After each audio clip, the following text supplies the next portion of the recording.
Hey everybody, I'm Steve, and we're here to watch Love in a Bowl as they harvest veg this morning and also pack up a bunch of dried goods that we get from another organization called Ladles of Love. And we're going to pack all that into the truck and deliver it to a number of different ECDs in Hangberg. Hangberg is one of the townships here in Houtbay. And we are going to follow that process. We have a number of volunteers also helping us today. And once we get everything delivered, we will sit down with Charla. She's the director of Love in a Bowl, and talk about that program a little bit more in detail.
So yeah, guys, we brought you along as we harvested all the vegetables this morning, packed them, sorted them, and then delivered them to the ECDs in Hangberg, which is part of it's one of the townships here in Houtbay.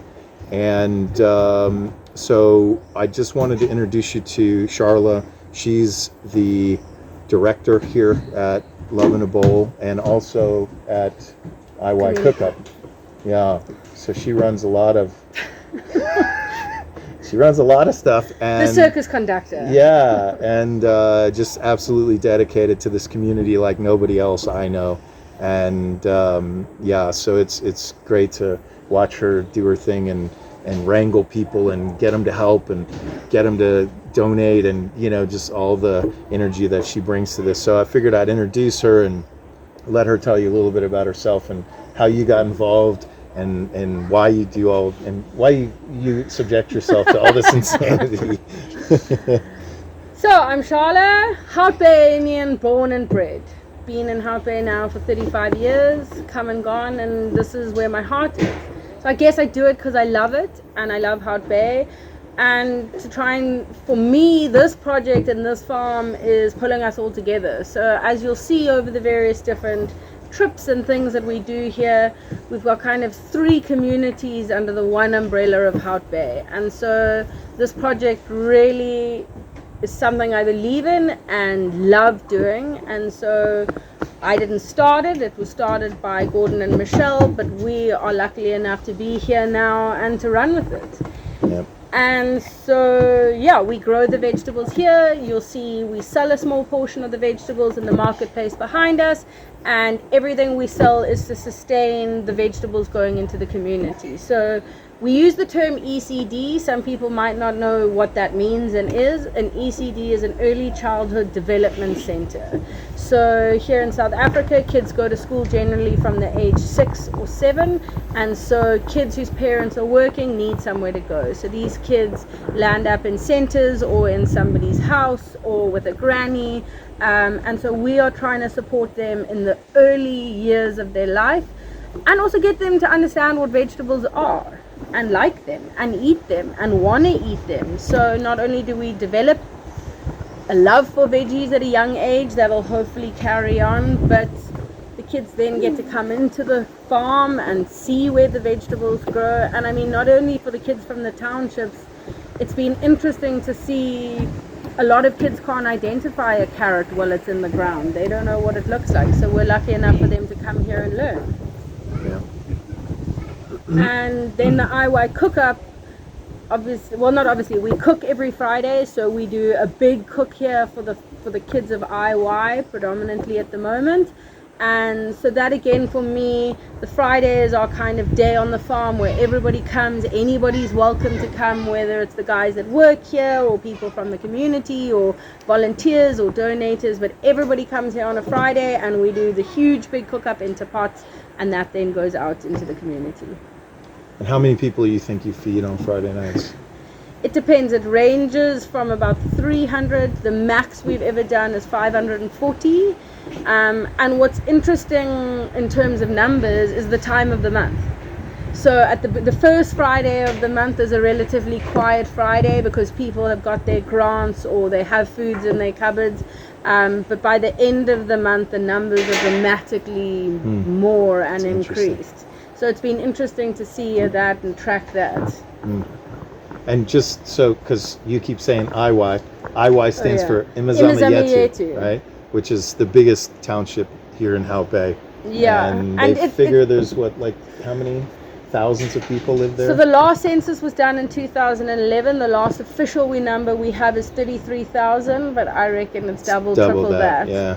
And that's not taking into account obviously all other people that have moved in that won't be counted. Yeah. Now there's a lot of people living there. Yeah. In true poverty. Yeah. And the difference between IY and Hangberg would mainly be, when we say township, that's got lots of different kind of things. So in Hangberg they live in governmental houses, so it's more low income houses. But in Imizama Yetu they are living in shacks. It's corrugated iron. It's generally 3 meters by 3 meters, bigger than that if you're lucky. 10 houses to 1 toilet. the living situation is really extreme. And oftentimes people are choosing between basics, like Gordon would always say, like bread or toilet paper, right? 100%. It's that rough. I mean, we're trying to help people who are living below the bread line, which is pretty rough if you can't make it to the bread line, meaning you're not making enough money to afford bread.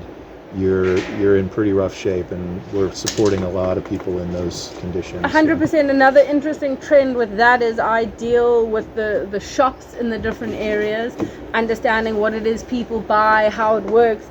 And another trend that we're starting to see is things have gotten so rough in the last year that people don't buy in bulk anymore. They sell things even to the teaspoon. So you can now buy a teaspoon of salt and 1 cup of rice and 1 block of stock, so that people can at least kind of with 20 rand put everything together in a small thing for one meal. But that's that's like $1. That's like yeah. It's a really sad trend for me, because it means that instead of, people used to be able to at the beginning of the month buy things in bulk and that would last them through. We're at the point now that there are definitely families that are really struggling. And so that's why here our pledges is that no family in Houtbay will starve. No family will have nothing. And so it's interesting to create that relationship with the community, that they now know they can come forward to us and we are here and we will help.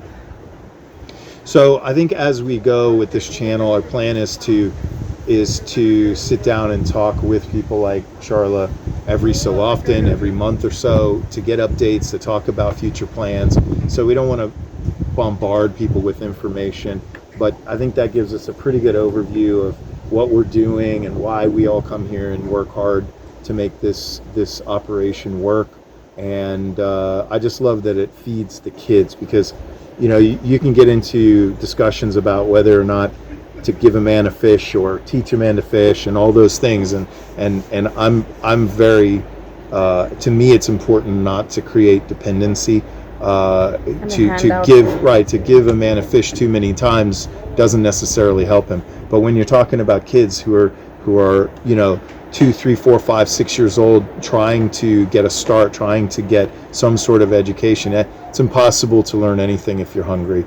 And so I think it's such a great way to just try to get the basics and give kids a shot to be healthy and to be able to start to learn and try to bring them up out of poverty. So I think that gives us a pretty good idea of what we're doing here. And as time goes on, we will explain things further and show you guys more and more. And we'll definitely go up on a Friday night and watch you guys do what you do, feeding Imazama Yetu. It's pretty cool to watch the lines and watch all the people just so happy to have a really nice hot cooked meal. So we'll do some things like that. So cool. Thank you. All right.